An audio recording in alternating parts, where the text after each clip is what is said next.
Imagine a courtroom scene, but on a cosmic scale. The plaintiff is the creator of the universe, and the defendants are the very people he raised like children. It's not a quiet legal proceeding, it's a cry of heartbreak. That is a heavy way to start. We are diving into the opening vision of Isaiah, aren't we? It feels less like a historical document and more like a parent asking, "Where did I go wrong?" Exactly.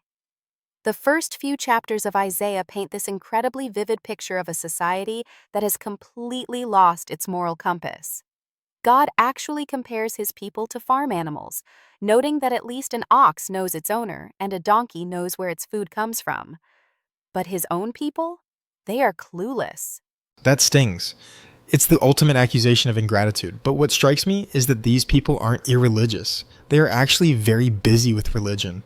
They are bringing the bulls, the rams, burning the incense. They are showing up for every festival. And that is exactly the problem.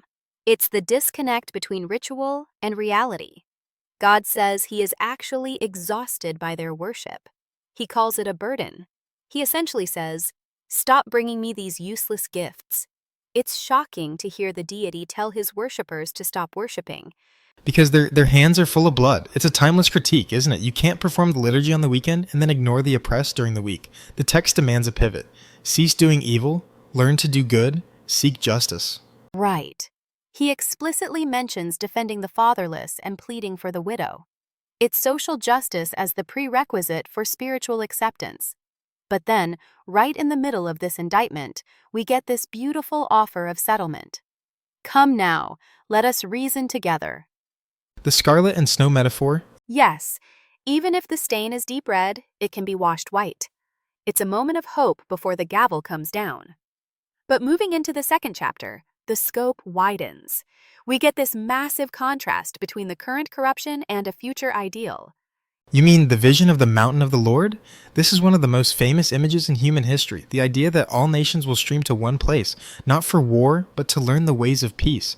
They shall beat their swords into plowshares and their spears into pruning hooks. It is a technological transformation, taking the tools of destruction and hammering them into tools of cultivation. It's such a powerful image of what the world could be. But Isaiah is a realist. He snaps back to the present very quickly. He looks around and sees a land full of idols, full of silver and gold, full of military confidence. He warns them not to trust in man, whose breath is in his nostrils. That phrase always gives me chills. It's a reminder of fragility. And in chapter 3, we see what happens when that fragile human structure collapses. It reads like a dystopian novel. The supply chains break, the bread and water vanish. But worse, the leadership class evaporates. That part is terrifying. The text describes a society where the judge, the prophet, and the skilled craftsman are taken away. You're left with children ruling over adults. It's a total inversion of the social order. It's anarchy. There is this dark bit of humor where people grab a random man and say, "Hey, you have a coat. You look like you have your act together. You be our leader."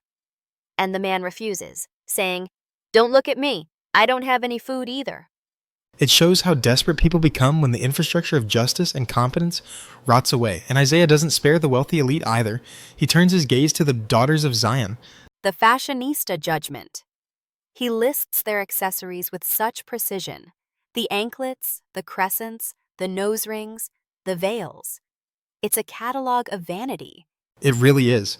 It paints a picture of a class of people obsessed with their appearance and their luxury, literally jingling as they walk, completely oblivious to the fact that their society is crumbling around them. He contrasts their perfume with the smell of rot. It's a warning about superficiality.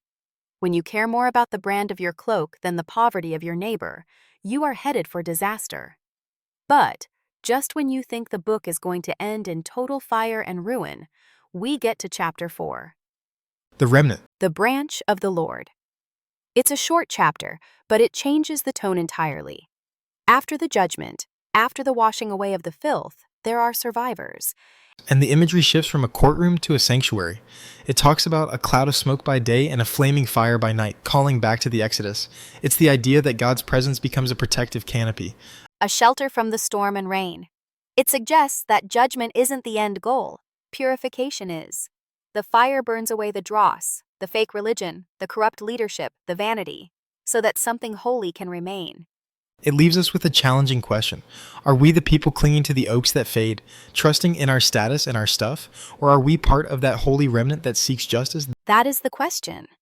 Are we building towards a world of plowshares, or are we just polishing our swords? It's a vision written centuries ago, but it feels like it was written for tomorrow. A heavy but hopeful note to end on. Indeed. Until next time. If you have been blessed by this, please like, subscribe, and share this joy with others. God bless.